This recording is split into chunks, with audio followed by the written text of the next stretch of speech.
Xochimilco, con sus canales eternos y vegetación susurrante, parecía un lugar fuera del tiempo. Los turistas que visitaban los coloridos trajineras solían describirlo como un paraíso flotante, una ventana a lo ancestral.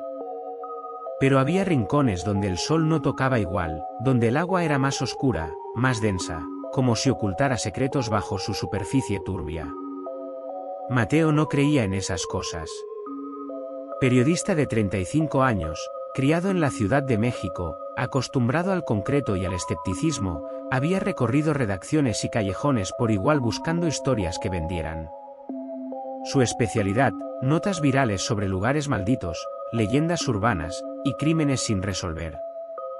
Siempre encontraba el modo de exprimir morbo con una pluma aguda y una cámara discreta. Pero esta vez no estaba buscando. Esta vez, la historia lo encontró a él. Todo empezó con un sobre sin remitente, deslizado bajo la puerta de su departamento en la madrugada. Dentro, solo había una foto amarillenta y una nota escrita a mano. La foto mostraba una muñeca colgada de un árbol, su ojo izquierdo arrancado, el otro mirando directamente a la cámara. La nota decía: "No es una leyenda. Se está despertando". Mateo sintió un escalofrío que no supo justificar. Le echó la culpa al insomnio y al café frío. Sin embargo, no pudo sacarse la imagen de la cabeza. En su celular, buscó de nuevo, Isla de las Muñecas, Xochimilco. Ya conocía el lugar, claro. Lo había oído 1000 veces. Un hombre llamado Don Julián había colgado muñecas para espantar al espíritu de una niña que murió ahogada cerca. Pero eso era hace décadas. ¿Qué podría ser nuevo? Y sin embargo, se está despertando. 3 días después, estaba en una trajinera, solo, con su cámara, una mochila con víveres y una guía local que no quería hablar del lugar. "No me bajo del bote", dijo el remero, un hombre canoso de ojos tristes. "Yo lo llevo, lo espero 1 hora. Ni 1 minuto más". Mateo solo asintió. El aire era más denso conforme se acercaban. A cada palazo, el agua parecía resistirse, como si las raíces se enredaran bajo el canal para evitar el paso. Y entonces la vio. La isla no era más grande que un campo de fútbol. Árboles torcidos, ramas como dedos retorcidos apuntando al cielo. Y muñecas. Muñecas por todas partes. Colgando de las ramas, clavadas en los troncos, atadas a los techos de las cabañas decrépitas. Había cabezas sin cuerpo, torsos sin ojos, piernas sueltas atadas con alambres oxidados. Algunas eran nuevas, otras estaban comidas por el moho y las termitas. Y todas miraban. Mateo pisó tierra firme.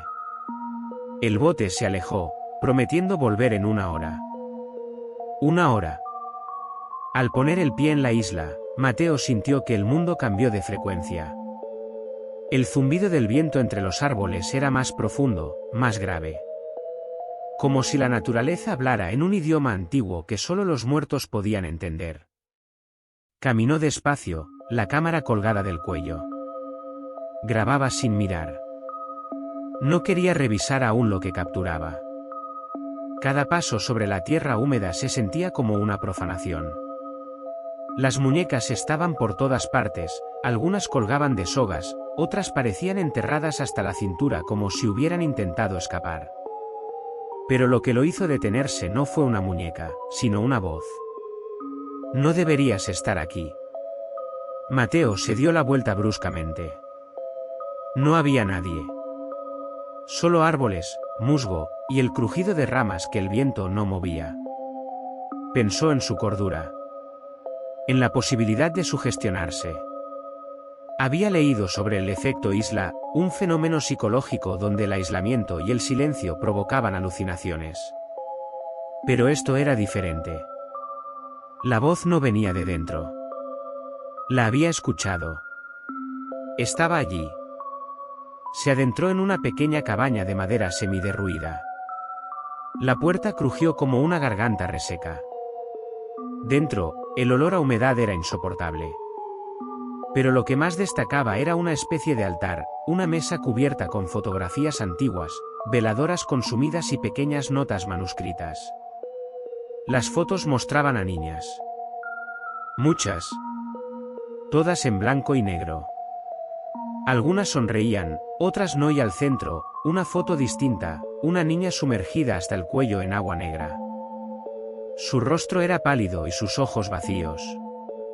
En el reverso de esa foto, alguien había escrito: "Yo no me ahogué. Él me hundió". Mateo sintió un escalofrío reptar por su espina dorsal. ¿Él? ¿Don Julián? Entonces algo cayó detrás de él. Giró. Una muñeca había caído sola del techo. No había viento. No había nada que la empujara. Y, sin embargo, ahí estaba. Con sus ojos fijos en él. Mateo se agachó para levantarla. Tenía la boca rota en una mueca que parecía una risa torcida. Estaba empapada.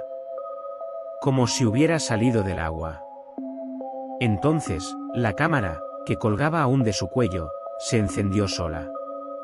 La pantalla parpadeó. En ella, apareció una figura humana, caminando al fondo de la toma. Un cuerpo delgado, cabello largo y oscuro, vestido blanco. Caminaba entre los árboles, pero Mateo no la había visto a simple vista. «¿Hola?», llamó con voz insegura. Silencio. Dejó la muñeca y salió corriendo de la cabaña. Miró en todas direcciones. Nada. Excepto por una cosa, la trajinera ya no estaba. No había bote. No había guía. No había sonido. Estaba solo. La leyenda decía que don Julián Santana se había instalado en la isla en los años 50, huyendo del mundo. Algunos decían que estaba loco, otros que había sido testigo de algo horrible. Según la historia, una niña se había ahogado cerca de la isla y su espíritu comenzó a manifestarse. Para apaciguarla, don Julián empezó a colgar muñecas que encontraba en la basura o que intercambiaba por comida. Vivió así por años, entre lodo, madera podrida y el murmullo de su conciencia. Mateo conocía esa historia. Pero había cosas que los artículos no contaban. Porque en la cabaña encontró un diario. Viejo, empolvado, casi deshecho. Las páginas estaban húmedas, pero algunas aún legibles. Comenzó a leer. 19 de octubre. La niña volvió a llorar esta noche. Me despertó el sonido del agua, como si alguien chapoteara junto a mi cama. Salí, y vi sus ojos entre los arbustos. Me mira sin parpadear. No me deja dormir. 25 de noviembre. Hoy colgué 3 muñecas nuevas. Pero ella se enfureció. Una me habló. Me dijo, no quiero muñecas. Quiero que él diga la verdad. 1 de enero. La verdad. La verdad es una tumba sin cruz. No fue un accidente. Yo estaba pescando. Vi a la niña. Pero no ayudé. Cerré los ojos. Era una forma de castigo, por lo que hice antes. Por lo que hicimos todos. Mateo sintió el estómago revuelto. ¿Qué había hecho don Julián? ¿O había más involucrados? ¿Quién era todos? Fue entonces cuando la escuchó. Llantos. De niña.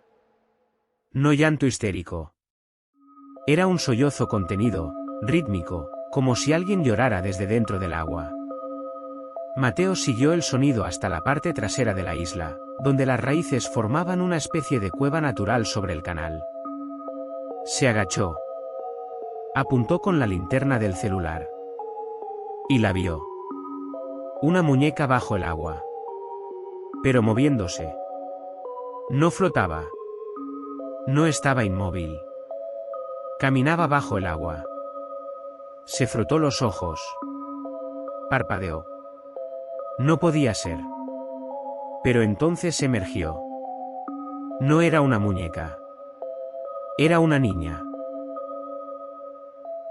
De cabello largo, oscuro, pegado al rostro. Con un vestido blanco rasgado. El mismo rostro de la foto. Y lo miraba.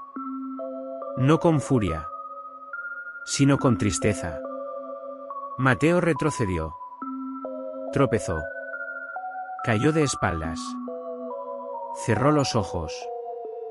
Cuando los abrió, estaba solo otra vez. El llanto había cesado. Pero la isla había cambiado.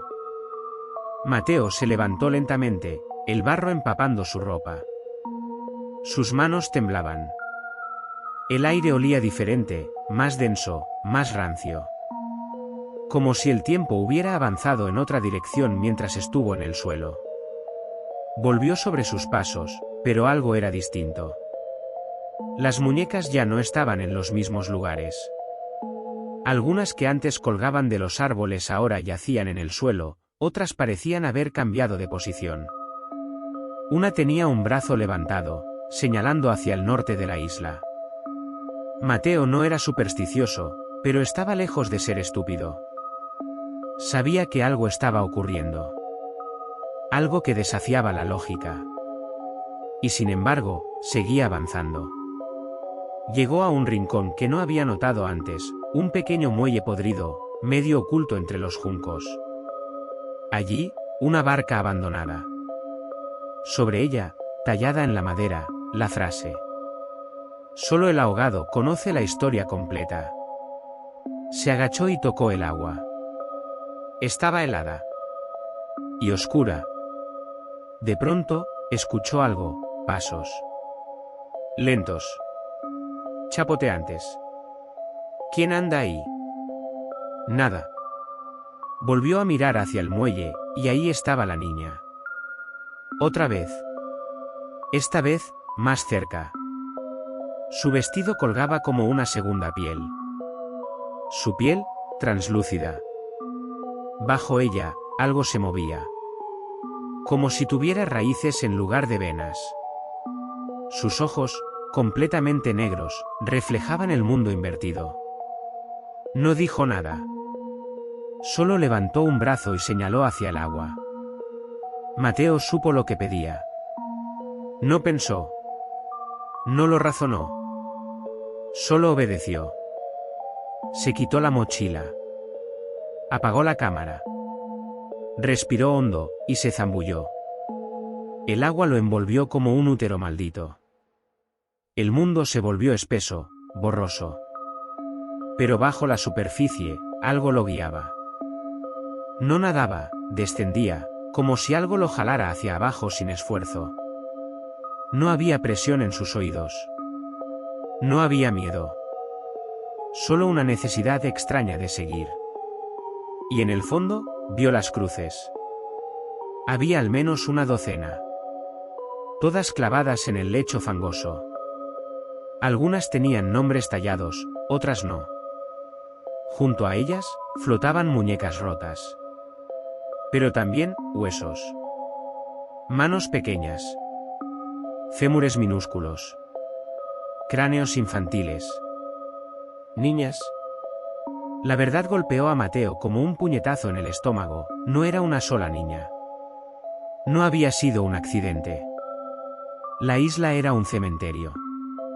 De niñas. Y cada muñeca era una tumba. Una voz comenzó a escucharse, amortiguada por el agua. Lejana, pero clara. Confiesa, confiesa, confiesa. Mateo se retorció en el agua. Sus pulmones ardían. Intentó subir, pero algo lo sujetaba del tobillo. Una mano. Helada. Cadavérica.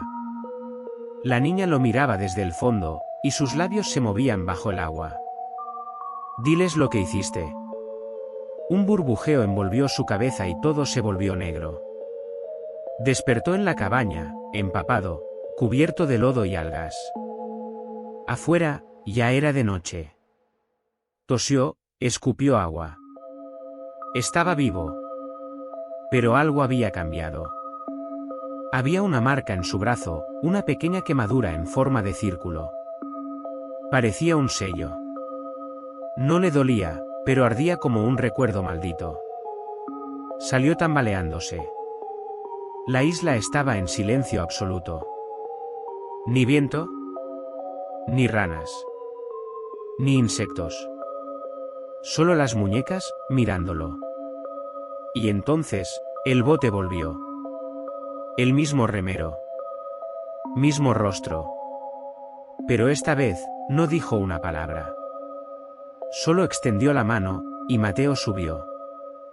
Durante el trayecto de vuelta, el periodista no dijo nada. No grabó. No anotó.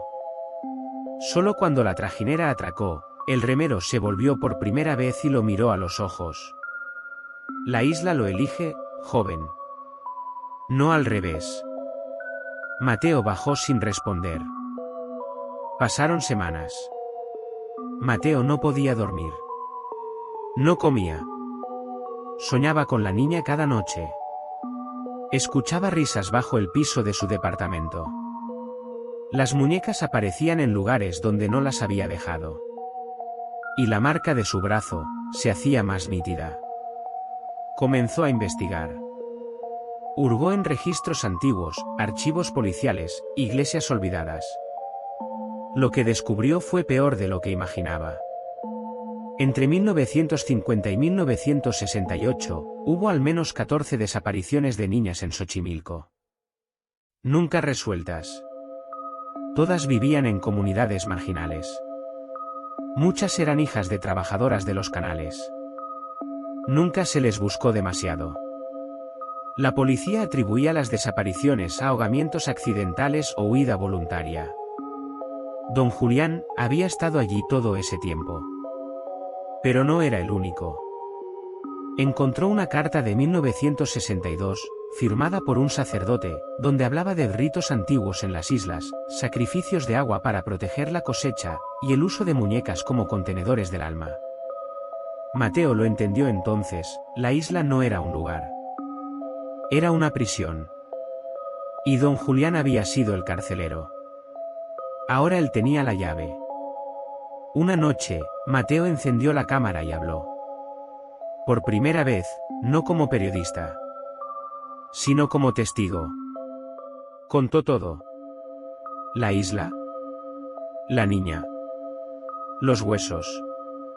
Los nombres olvidados. Las confesiones de don Julián. Las tumbas bajo el agua. La historia completa. El vídeo duraba 1 hora y 17 minutos. Lo subió a su canal con el título: La isla de las muñecas no es lo que crees. Esta es la verdad. En menos de 24 horas, tenía 1 millón de vistas. Pero en el comentario fijado, no había respuesta suya.